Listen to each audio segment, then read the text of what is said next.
I'm convinced Captain America.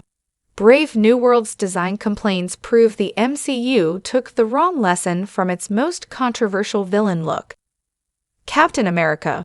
Brave New World's villain design complaints have convinced me that the MCU took the wrong lesson from one previously controversial character adaptation. While the MCU timeline has already brought a huge number of iconic Marvel villains, from the comics onto the big and small screens, the nature of the colossal history of the franchise means there's still a staggering amount of major antagonists who've yet to make their appearances. The MCU is rightfully associated with bringing some phenomenal villain stories to the general public, with figures like Thanos defining the franchise's success and launching characters into being some of the most famous movie antagonists of all time. However, with such a Goliath franchise, there also has to be some less successful moments to learn from, and the MCU has plenty of these when it comes to its villain adaptations. Unfortunately, it seems trying to learn from past decisions may have actively hampered one villain's story in the first movie in the MCU's 2025 release roster. Captain America.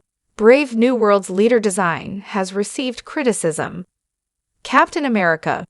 Brave New World has received divided reception from audiences thus far, with this being especially clear when looking at its divided Rotten Tomatoes scores, which come in at a 49% Tomatometer critic score and 80% Popcornmeter audience score, respectively.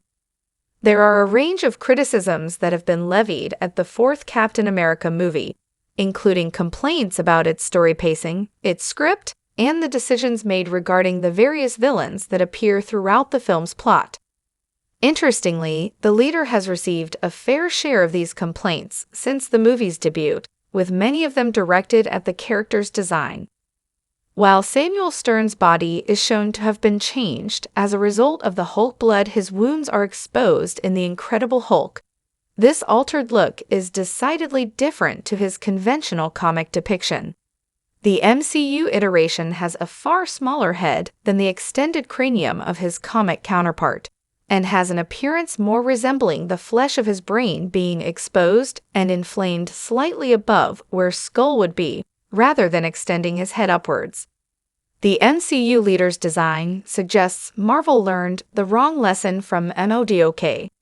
The decision to make the leader's MCU design more realistic and avoid the potential for an uncanny valley appearance that mirroring the comic character's larger head presence seems especially notable given Captain America.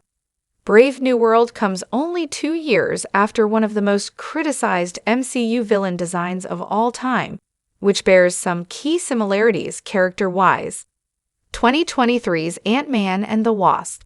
Quantumania saw the debut of not only Kang, but also prolific Marvel villain MODOK, who is naturally a trickier character to bring to live action because of his own larger-than-life proportions and head size.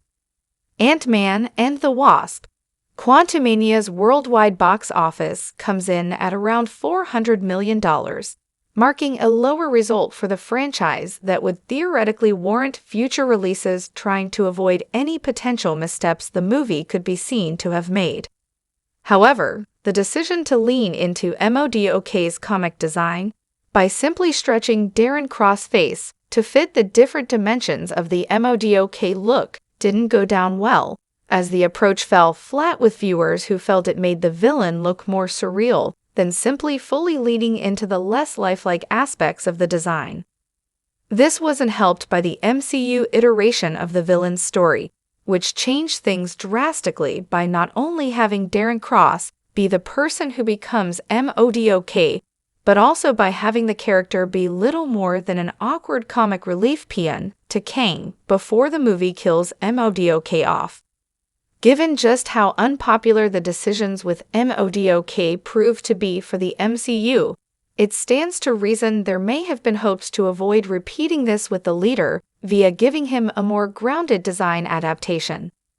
With the leader set to be a far more serious villain in a movie where regarding him as a genuine threat is paramount to the story's success, It would thus be par for the course to ensure all steps are taken to ensure he's perceived as legitimately as possible, which would naturally equate to avoiding a more classic comic design for the character. However, the MCU has proved over the years that there's plenty of room for comic-accurate designs, even when these make characters seem less realistic. The particular issue with MODOK was arguably the methodology used to adapt his design into live action, combined with the other unpopular alterations made to him, and not that his comic design was less realistic to begin with. Following a similar vein, it seems the leader could have pulled